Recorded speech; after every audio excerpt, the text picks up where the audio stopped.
नमस्कार किसान भाइयों, आप सभी लोग का हमारे चैनल इंडियन किसान चैनल में स्वागत है। किसान भाइयों, आज की वीडियो हम बात करने वाले गेहूं की खेती में अधिक से अधिक उत्पादन हम कैसे करके ले सकते हैं।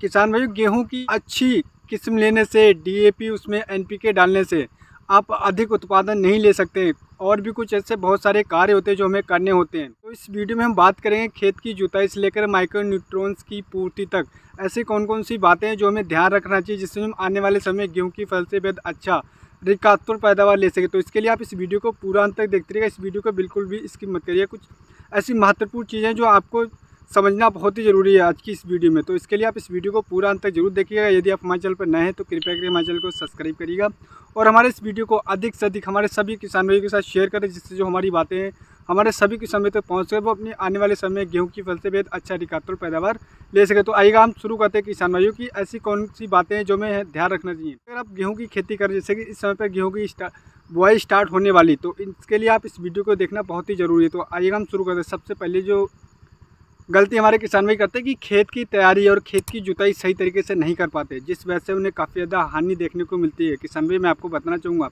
कि खेत की तैयारी जिस तरीके से आप करेंगे उसी तरीके से आपका अधिक पैदावार निकल करके आएगा। और आप सही खेत बनाएंगे, सही तरीके से जुताई करेंगे, तभी आप अधिक पैदावार ले पाएंगे।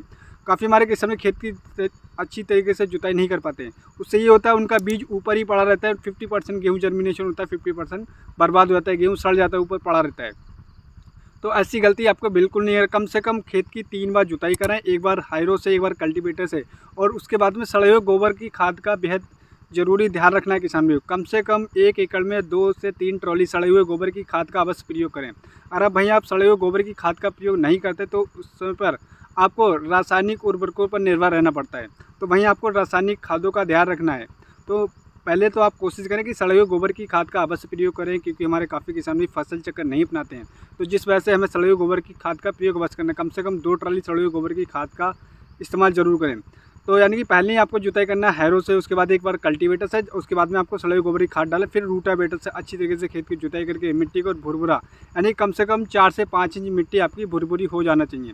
तभी आप गेहूं की बुआई करें, तब आपका जो जर्मिनेशन होगा वो बहुत ही ज़बरदस्त होगा और उसका 100% आपको जर्मिनेशन देखने को मिला। आपका कोई भी दाना बर्बाद नहीं जाएगा। अब बात करते हैं किसान में सबसे जो महत्वपूर्ण कार्य हमारे किसान भाई यहाँ पर भी गलती करते हैं, वो है सही समय पर बुआई। किसान भाइयों, काफ़ी हमारे किसान भाइयों को पता है, लेकिन कुछ हमारे किसान भाइयों को नहीं पता है। किसान भाई, जो मैं जैसे कि मैं आपको बताना चाहूँगा, काफ़ी हमारे किसान भाई यूट्यूब पर देखकर, जैसे कि स्क्रिप्टेड वीडियो, काफ़ी सारी वीडियो यूट्यूब पे चल रही हैं जो स्क्रिप्टेड है, जिनको पता ही नहीं कि गेहूँ कब बोया जाता है, और वो बस स्क्रिप्ट पे लिखकर आपको वीडियो बना के दिखा रहे हैं। और काफ़ी हमारे किसान भाई इस वजह से गलती कर रहे हैं। तो ऐसी चीज़ों पे आप बिल्कुल भी यकीन मत करिएगा। आप अपने एरिया के हिसाब से ध्यान रखें कि अपने एरिया के हिसाब से देखें कि कौन सी बीज का क्वालिटी अच्छा है, उसी बीज का चयन करें। काफ़ी हमारे किसान यहाँ पर गलती कर रहे हैं। उन्होंने वीडियो में तो देख लिया, लेकिन उनको पता नहीं कि आपके एरिया में गेहूँ को इसका क्या उत्पादन निकल करके आ रहा है। तो ऐसी गलती आप बिल्कुल ना करें। तो जैसे कि मैं आपको बताना चाहूँगा, खेत की बुआई का सबसे जो बेस्ट समय होता है 10 नवंबर से लेकर 25 नवंबर तक लास्ट। अगर आप गेहूँ की बुआई कर देते हैं तो ये अगेती फसल के लिए वैज्ञानिक समय पीरियड बहुत ही ज़बरदस्त। अगर आप इस समय पर गेहूँ की खेती करते हैं तो किसान आप बहुत ही ज़बरदस्त पैदावार ले सकते हैं। जो मैं अपनाता हूँ वह इसी पद्धति को अपनाता हूँ और बहुत लंबे समय से फॉलो कर रहा हूँ किसान भाइयों।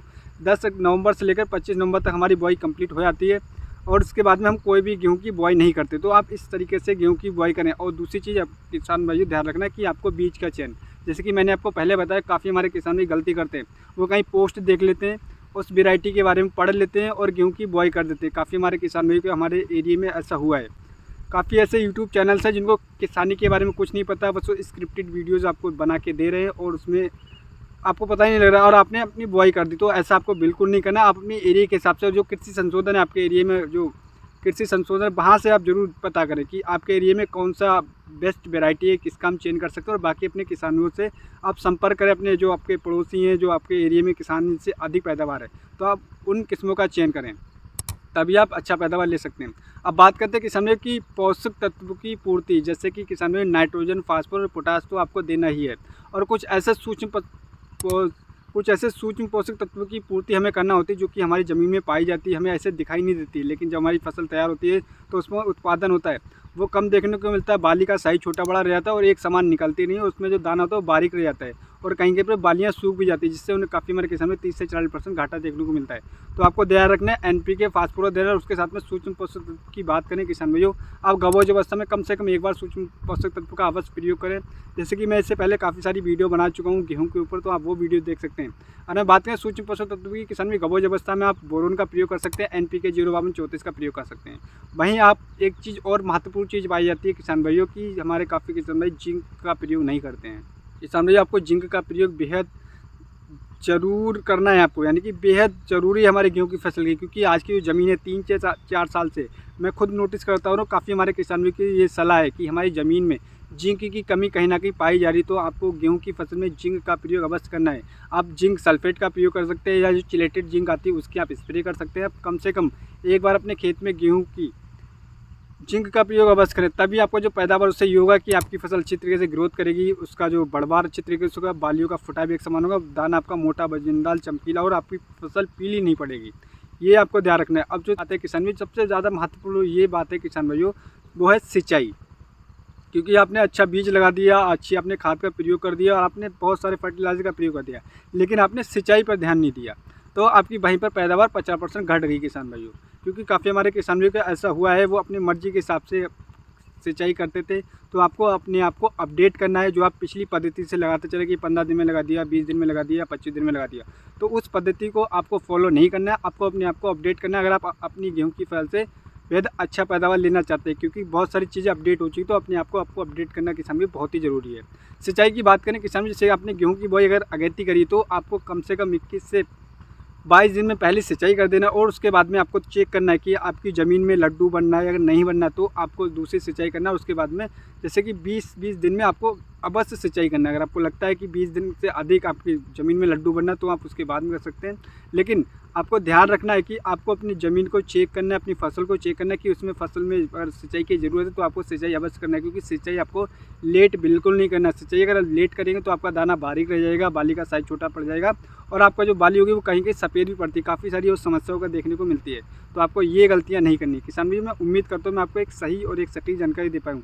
जो मैंने आपको जानकारी दी है, अगर आप इन जानकारियों पे कार्य करते हो, जो मैंने पॉइंट बताई बेसिक से पॉइंट है, इनमें कोई भी खर्चा नहीं है, आप कार्य तो करते हैं, लेकिन आप ध्यानपूर्वक करेंगे तब अपनी गेहूं की फसल से बेहद अच्छा पैदावार ले पाएंगे। किसान मैं एक चीज़ और बताऊँ कि हमारे चैनल पर गेहूं की बुआई के समय हमें कौन कौन से उर्वरकों का प्रयोग करना चाहिए, क्या सही डोज है, तो इसके लिए हमारे चैनल पर वीडियो पोस्ट हो चुकी है, तो आप उस वीडियो को देख सकते हैं। बाकी 2 वीडियो और पोस्ट हुई हैं किसान भाई, मैं आपको बताना चाहूँगी गेहूँ की टॉप 5 वेराइटी, और गेहूँ की टॉप 5 वेराइटी अगर आप चयन करना चाहते हैं कि टॉप 5 वेराइटी कौन सी जिससे हम गेहूँ की फसल से बेहद अच्छा पैदावार ले सकते हैं, तो वो चैनल पे वीडियो हमारी पोस्ट हो जाए, तो उनमें से कोई भी, और उसमें एरिया वाइज स्टेज वाइज बताएगी कि कौन कौन से स्टेज में आप उन वेराइटीज़ का चयन कर सकते हैं। तो इन दोनों वीडियो को देख सकते हैं। एक वीडियो और मैं बताना चाहूँगी कि सरसों की बुआई से लेकर कटाई तक बुआई के समय कौन सी खाद का प्रयोग करना है, वो वीडियो हमारे चैनल पर पोस्ट हो चुकी है। और आलू की बुआई के समय हमें किन किन चीज़ों का ध्यान रखना है, ये चारों वीडियो हमारे चैनल पर पोस्ट हो चुकी है, तो आप इन चारों वीडियो में से कोई भी एक वीडियो देख सकते हैं जिसकी आप फसल लगाने जा रहे हैं। तो उम्मीद करता हूँ दोस्तों मैं आपको एक सही और एक सटीक जानकारी दे पाऊँ। हमारी वीडियो आपको पसंद आई हो तो हमारे चैनल को सब्सक्राइब करना बिल्कुल मत भूलिएगा।